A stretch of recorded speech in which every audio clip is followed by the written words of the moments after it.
Friends, welcome back to my channel. मैं हूं आपकी फ्रेंड वर्षा। आज हम यहां पर बात करेंगे जीडीपी के बारे में। जीडीपी क्या होती है, इसको कैसे कैलकुलेट किया जाता है, किस किस तरह के मेथड हैं इसको कैलकुलेट करने के, तो उन सबको हम यहां पर डिस्कस करेंगे। ठीक है, तो वीडियो को लास्ट तक बने रहेगा, क्योंकि यहाँ पर अगर आपने सिर्फ इस एक वीडियो को अच्छे से समझ लिया तो जीडीपी से रिलेटेड जो भी क्वेश्चन होगा आप इजिली कर पाएंगे, क्योंकि यहाँ पे बेसिक से समझाया जाएगा और आप इजिली इसका कॉन्सेप्ट समझ पाएंगे। ठीक है, तो आई होप आपको ये वीडियो पसंद आएगा। वीडियो पसंद आए आपको तो वीडियो को लाइक कीजिएगा लास्ट में, और जो भी आप सजेशन देना चाहते हैं वीडियो के रिगार्डिंग तो आप नीचे कमेंट सेक्शन में लिख सकते हैं।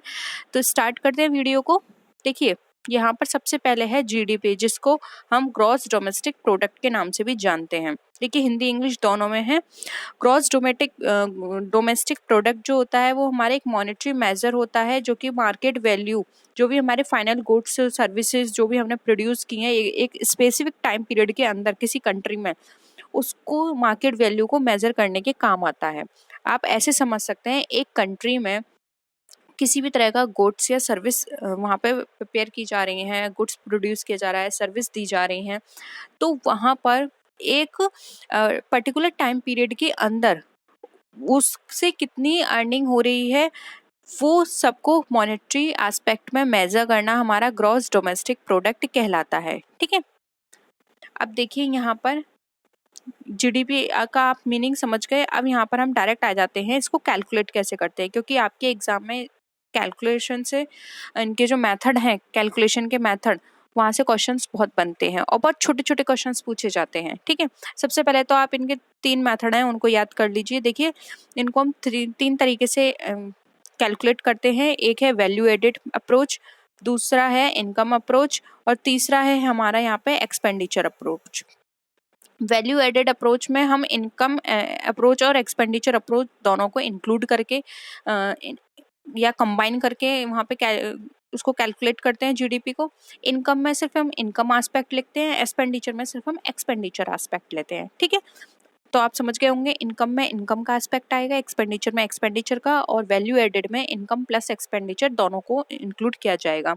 How much is earn as income on resources use to market stuff, ये हमारा इनकम का पार्ट है, और how much is spend on stuff, ये हमारा एक्सपेंडिचर का पार्ट है, और वैल्यू एडेड में ये दोनों आ जाएंगे। ठीक है, क्लियर हो गया यहाँ पे। अब देखिए, वन बाय वन हम इसको अच्छे से समझते हैं। फर्स्ट आता है हमारा एक्सपेंडिचर मेथड। ठीक है, या अप्रोच भी बोल सकते हैं। देखो, 3 मेन ग्रुप होते हैं हमारे एक्सपेंडिचर के। एक होता है हमारा house hold expenditure, business expenditure और गवर्नमेंट एक्सपेंडिचर। यानी कि हमारी कंट्री के अंदर 3 तरह के एक्सपेंडिचर होते हैं। एक होते हैं घरेलू खर्चे, और एक होते हैं बिजनेस से रिलेटेड खर्चे, और एक होते हैं गवर्नमेंट के खर्चे। ठीक है, अब इन सारे एक्सपेंडिचर को अगर हम इंक्लूड कर लेते हैं, मिला लेते हैं, तो वहाँ पर हम अपनी जीडीपी को कैलकुलेट कर सकते हैं। इसका फॉर्मूला भी आप यहाँ पर देख लीजिए, CIG प्लस NX। देखिए, C का मतलब यहाँ पर हो गया ऑल प्राइवेट कंपनी, यहाँ पे मैंने नीचे लिखा भी है। C के अंदर आ गई all private consumptions, consumers spending. यानी कि प्राइवेट कंजम्पशन का मतलब है कोई कंज्यूमर जो है वो कितना एक्सपेंड कर रहा है इकोनॉमी के अंदर किसी भी गुड्स को परचेज करने में। ठीक है, जो उसके ड्यूरेबल गुड्स भी हो सकते हैं, नॉन ड्यूरेबल गुड्स भी हो सकते हैं, या सर्विसेज भी हो सकती है। यानी सी का मतलब हो गया कंज्यूमर के खर्चे। आई में होता है कितना यहाँ पर हम कंट्री के अंदर इन्वेस्ट किया जा रहा है कैपिटल इक्विपमेंट में, हाउसिंग में। ठीक है, और जी का मतलब यहाँ पर हो गया गवर्नमेंट से, गवर्नमेंट कितना खर्चा कर रही है। ठीक है, अब यहाँ पर आपने साथ में NX देखा होगा, तो NX का मतलब है net country export minus net country import. यानी कि एक कंट्री का एक्सपोर्ट कितना है और इंपोर्ट कितना है। ठीक है, ये सारी चीज़ों को इंक्लूड करके हम जीडीपी को अपने निकाल सकते हैं। This can be shown in written. देखिए, कंजम्पशन आप इसको इस तरह से भी लिख सकते हैं, consumption plus investment plus government. फिर आएगा हमारे यहाँ पे एक्सपेंडिंग, गवर्नमेंट ने कितना खर्चा किया, प्लस नेट एक्सपोर्ट। यानी कि नेट एक्सपोर्ट का मतलब क्या हो गया, एक्सपोर्ट और इंपोर्ट में आपने देख लिया, तो नेट आपका कितना एक्सपोर्ट है आप वो भी इंक्लूड कर सकते हैं। ठीक है, तो यहाँ पर आपका इस तरह से भी कैलकुलेशन आप कर सकते हैं अपनी। एक्सपेंडिचर अप्रोच जो होती है वो कॉमनली यूज करते हैं हम जीडीपी को कैलकुलेट करने के लिए। ये आपको पहले ही मैंने बता दिया था कि 3 मेथड होते हैं, वैल्यू एडेड, इनकम और एक्सपेंडिचर अप्रोच। ठीक है, तो आई होप यहाँ तक आपको फर्स्ट मेथड और जीडीपी का मीनिंग क्लियर हो गया। एक बार मैं बहुत शॉर्ट में आपको बता देती हूँ। देखिए, जीडीपी होती है कंट्री के अंदर जितने भी हमारे खर्चे हो रहे हैं, वो सॉरी कंट्री के अंदर जितने भी हमारे गुड्स और सर्विसेज प्रोड्यूस की जा रही हैं, उसको कैलकुलेट करने के लिए मॉनेटरी एस्पेक्ट में हम यहाँ पर जीडीपी को कैलकुलेट करते हैं। ठीक है, अब यहाँ पर 3 मेथड होते हैं, expenditure method, income method, value added method. Expenditure method वो होता है जिसमें हमारे सब तरह के एक्सपेंडिचर आ जाते हैं, जो कि हमारे कंजम्पशन से रिलेटेड हैं, जो भी हमारे इंडस्ट्री या इन्वेस्टमेंट से रिलेटेड हैं, या जो भी हमारे गवर्नमेंट के एक्सपेंडिचर से रिलेटेड है। ठीक है, यानी कि सब तरह के एक्सपेंडिचर को हम कैलकुलेट कर लेते हैं। साथ में हमारा जो एक्सपोर्ट होता है नेट, उसको इंक्लूड कर लेते हैं, तो वहाँ पर हम अपनी इजीली जीडीपी को कैलकुलेट कर सकते हैं। अब नेक्स्ट यहाँ पर देखिए इनकम अप्रोच। अब देखिए, इनकम अप्रोच एक ऐसा वे है जीडीपी को कैलकुलेट करने का जिसमें हम टोटल इनकम देखते हैं कि total income generated by goods and services, यानी कि हम यहाँ पर ये देखते हैं कंट्री के अंदर हमने जितने भी गुड्स और सर्विसेज प्रोड्यूस किए हैं, उससे हमें टोटल कितनी इनकम जनरेट हो रही है। ठीक है, तो वो सारी इनकम जब हम कैलकुलेट करते हैं तो वहाँ पर हमें हमारी जीडीपी मिल जाती है। जीडीपी का मतलब यहाँ पर देखिए, आप इस फॉर्मूले से भी समझ सकते हैं, total national income plus sales tax plus depreciation plus net foreign factor income. ठीक है, ये सारी चीज़ें क्या है, सेल्स टैक्स इनकम है गवर्नमेंट की, depreciation, net foreign factor income, ये सब क्या है, इनकम है। इन सबको आपने इस इनकम को कैलकुलेट कर लिया तो आपका जीडीपी इजीली निकल कर आ गया। अब देखिए यहाँ पर टोटल इनकम का मतलब यहाँ पर क्या हो गया, सम ऑफ रेंट, यानी कि आपने रेंट दी हुई, सैलरी प्रॉफिट हुआ। सेल्स टैक्स का मतलब है टैक्स इम्पोज किया गया गवर्नमेंट के द्वारा on the sale of goods and services.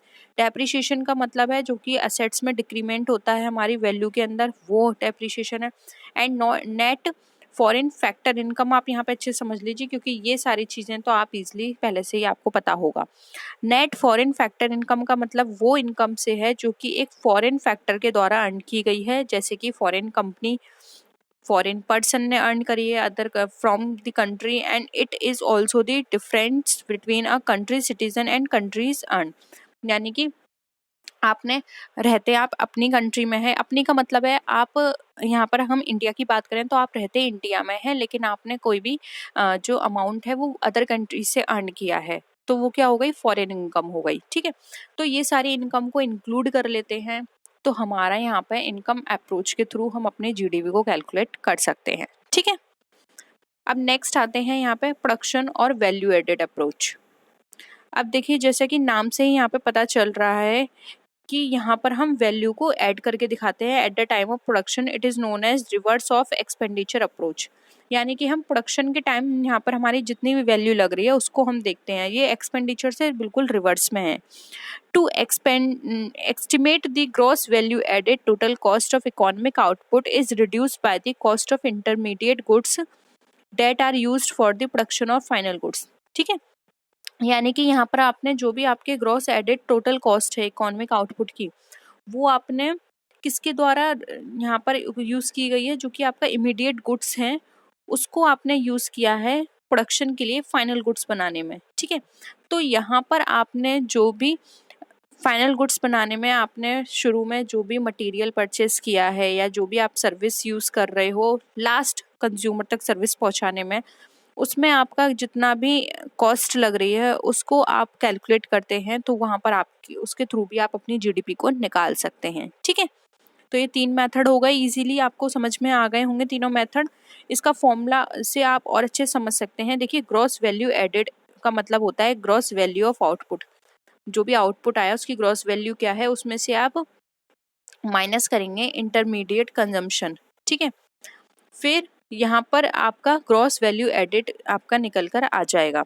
GDP क्या होती है, sum of all value added to products during the production of the process, यानी कि जो भी आपने प्रोडक्ट को बनाने में जो भी आपने कॉस्ट लगाई है प्रोडक्शन प्रोसेस के थ्रू, वो सारे एक्सपेंडिचर या हम कह सकते हैं कॉस्ट, आप उसको कैलकुलेट करोगे कितनी कॉस्ट आपकी प्रोडक्शन में लगी, वो सारी आपकी क्या कहलाएगी, आपकी वैल्यू एडेड कहलाएगी, और वहाँ से आप अपनी इजीली जीडीपी को कैलकुलेट कर सकते हैं। ठीक है, तो आई होप यहाँ पर आपको ये तीनों मेथड क्लियर हो गए होंगे।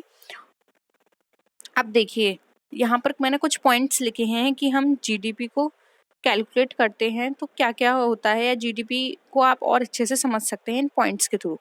देखिए, जीडीपी कैलकुलेट की जाती है considering various sector net changed values during a time period, यानी कि यहाँ पर हम जीडीपी को कैलकुलेट कर सकते हैं बहुत सारे सेक्टर्स की नेट चेंज्ड वैल्यूज के थ्रू, जो कि हमारे टाइम पीरियड में होती रहती है। अब देखिए, हो सकता है कभी हमारी इनकम कम जनरेट हो, कभी हमारे एक्सपेंडिचर कम जनरेट हो या ज़्यादा जनरेट हो, तो ये टाइम फैक्टर्स के थ्रू हम यहाँ पर देख सकते हैं कि जो जो भी फैक्टर्स हमारे इन इनकम को इफ़ेक्ट करेंगे या एक्सपेंडिचर को इफ़ेक्ट करेंगे, उसके थ्रू हम देख सकते हैं पूरे टाइम में हमारे जो भी हमने टाइम पीरियड फिक्स किया है उसके में हमारी कितनी जीडीपी निकल कर आ रही है। तो हम ऐसे भी जीडीपी को कैलकुलेट कर सकते हैं। GDP defined as the market value of all goods and services, ये आपको मीनिंग यहाँ पे और क्लियर हो जाएगा। All goods and services produced within a country, यानी कंट्री के अंदर आप ने जो भी गुड्स और सर्विसेज प्रोड्यूस की हैं उसकी मार्केट वैल्यू को डिफाइन करती है एक पर्टिकुलर पीरियड ऑफ टाइम में। It can be calculated on the annual and quarterly basis, इसको आप एनुअली और क्वार्टरली बेसिस पर भी कैलकुलेट कर सकते हैं। ठीक है, जीडीपी जो होती है वो इंक्लूड करती है कंट्री के सभी तरह के एक्सपेंडिचर को, जैसे कि आप गवर्नमेंट के एक्सपेंडिचर को ले लें, प्राइवेट एक्सपेंडिचर ले लें, इन्वेस्टमेंट ले लें, इन सबको यहाँ पर इंक्लूड किया जाता है। ठीक है, apart from this export also added and imported excluded, same वही चीज़ हो गई।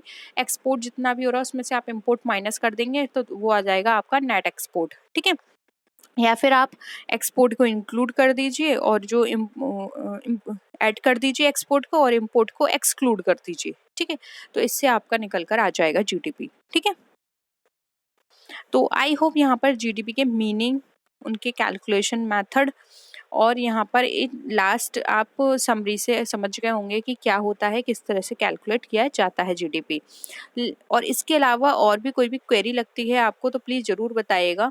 हम कोशिश करेंगे जीडीपी को और भी अच्छे से समझने की। अगर आपको इस चैप्टर से क्लियर नहीं हुआ है तो दोबारा से डिस्कस करेंगे। ठीक है, लेकिन आपका समझना बहुत इंपॉर्टेंट है, तो ज़रूर बताइएगा आपको समझ में आया या नहीं।